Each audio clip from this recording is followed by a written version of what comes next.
Hi, everyone. I was really happy to be a part of my friend Tone Vays' event, Unconfiscatable, in Las Vegas. It's the first of many to come and featured a ton of great speakers. I'll be putting out extra episodes over the next few weeks featuring the people I met there. So feel free to share these episodes on your socials, follow us, leave a review on iTunes, tell a friend, and check out thetatianashow.com for more episodes.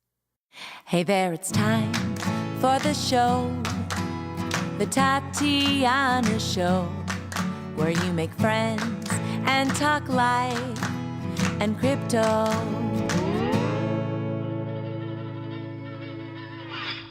A special thanks to our sponsor, MetalPay, where you can earn crypto while sending your money for free anywhere. It's like PayPal or Venmo, but without the fees.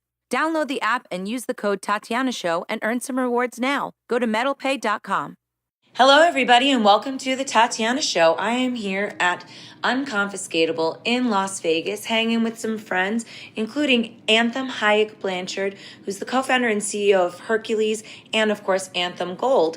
We've known each other for a long time, and before we get started, I'm curious about your name. You told me a little story, because this is basically the most libertarian name in the world. Tell me what it means. Well, thank you very much, Tatiana. It's an honor to be with you. And yeah, awesome as parents. Anthem Hayek, and my first and middle name. So Anthem is after the Ayn Rand novel, Anthem, and Hayek is after Friedrich Hayek, who wrote about denationalization of money.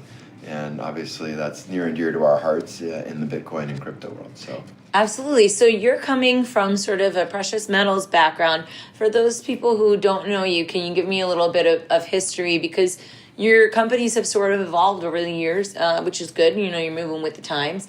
So if you can give me a little insight into that, that'd be great. Thank you. Yeah, we started our Genesis company, Anthem Vault, February of 2011. This is a simple precious metal company. People can buy and sell gold and silver from us, stored in a vault. Then we ended up buying a company called Emory Metals, which is pretty well known in the industry. And that was in 2015. And we started innovating in crypto around 2014. We launched Independence Coin that Reuters and Bloomberg both covered. It was the first ever gold crypto.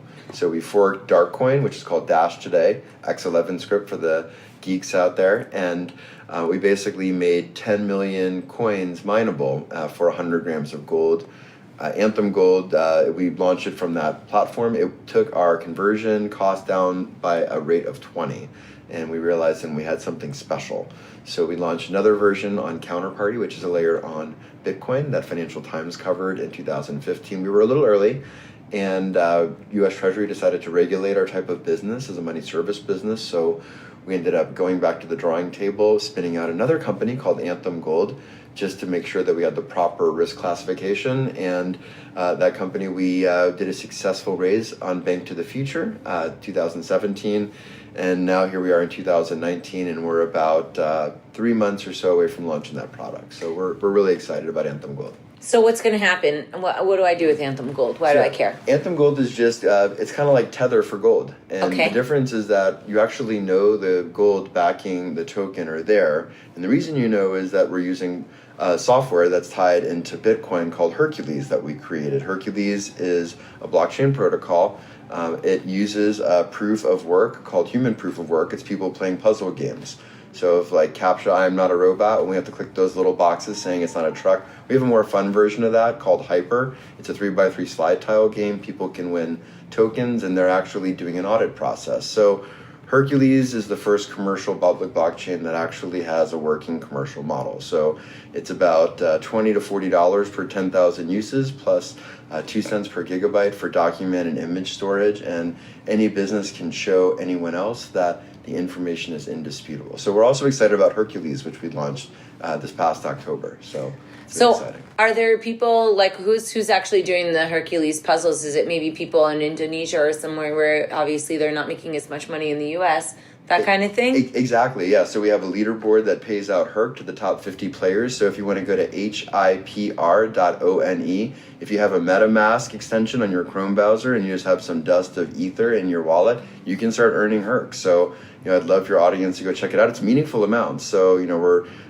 basically, people are earning thousands of Herc tokens. So it's a very exciting thing. We have the oldest operating real estate company in the United States, Helmsley Spear, announced they're using our Hercules software to validate their rent rolls. So that's basically all their properties and rents to show anyone indisputably this is when they actually were booked, this is what the specifications are. So we're going to be announcing pretty soon a human resources app as well in the coming week. So we're actually making blockchain software commercial, which is big, because even if we think of Ethereum or Bitcoin, sure, we all like using ETH and Satoshis to spend and hold, but really there are no businesses that actually use Bitcoin in their stack like they use, Apache or PHP, right? So that's really where we see the next 10 years of Bitcoin and blockchain software going. Do people, do the Hercs appreciate? I mean, is that even part of the equation? We don't really talk about that. Basically, for the commercial use, we use something called a volume-weighted average pricing, which basically just takes a look at, I think there's like 4 or 5 secondary markets that do allow people to buy and sell the Herc product keys. They're product keys to working software. So we didn't do an ICO.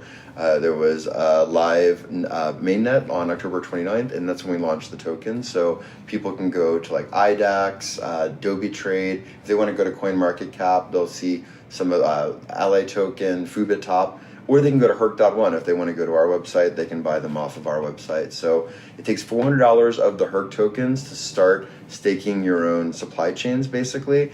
And then the tokens burn down. It's a total rate right now of about $30, because that's about $20 to $40 per 10,000 uses of Ethereum. And then we charge 32 cents. We tie into Bitcoin through Factom, which also charges 32 cents per 10,000 uses. So really what we're looking at is for businesses that want to have indisputable evidence of anything, regulator, third party, you name it. And that way someone can show without a shadow of doubt, nobody's messed with that information, nobody's changed the information. That's what Hercules can do for them. And we came about this whole concept because we needed a way to validate gold bars. It was real simple. We needed a way to prove that gold in a vault and the inventory that was proving the gold in the vault, people could actually believe in that. And that's where this idea of Hercules came about. What was the best lesson that you've learned over the past years that you wish you had maybe known before? Because it's been definitely a wild ride, it sounds like, not just for you, but for everybody. It's like hindsight is 20/20. Do you have anything that really sticks out at you that you wish you had known before or going forward that you're going to take into account? Yeah, I think just we can never really predict the timing of market cycles. And so, like in our case, really like if you look at public blockchain, we look at 2017 up until, I would say about mid-2018. It was really a retail-dominated market. Really it was, individuals globally around the world that were really driving the market. And really even institutionals were chasing retail.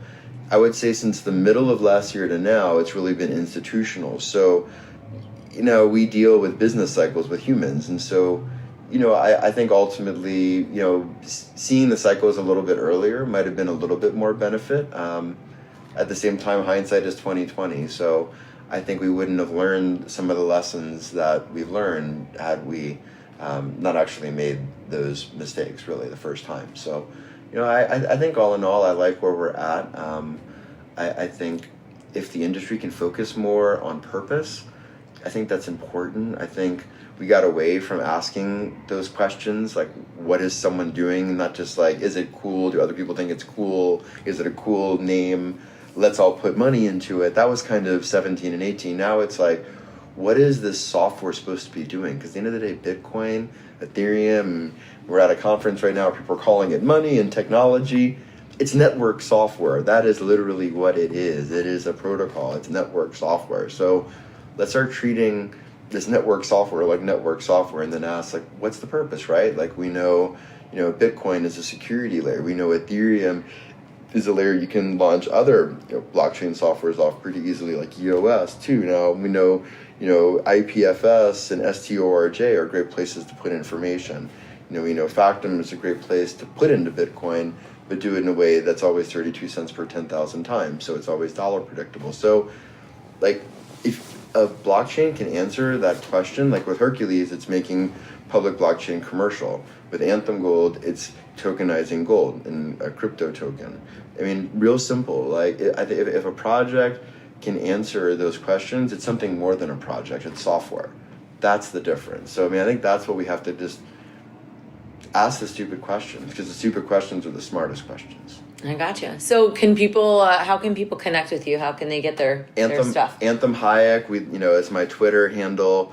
You can email me, anthem@herc.one. Happy to receive your emails, happy to respond to your tweets.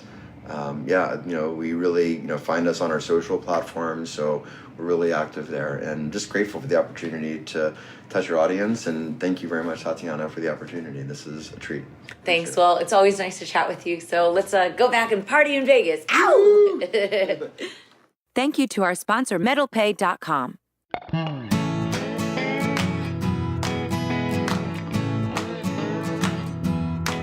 Hey there, it's time for the show, the Tatiana Show, where you make friends and talk life and crypto.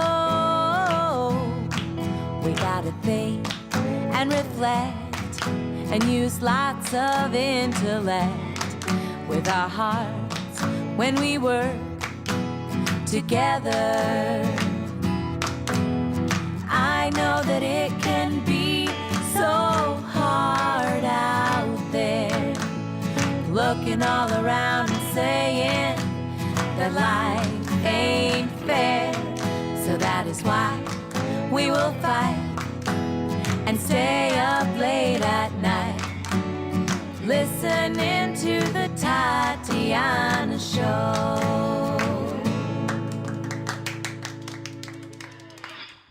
Thank you for listening to the Tatiana Show. Please follow us on Twitter at Queen Tatiana or on Facebook and Instagram at Tatiana Moroz Music.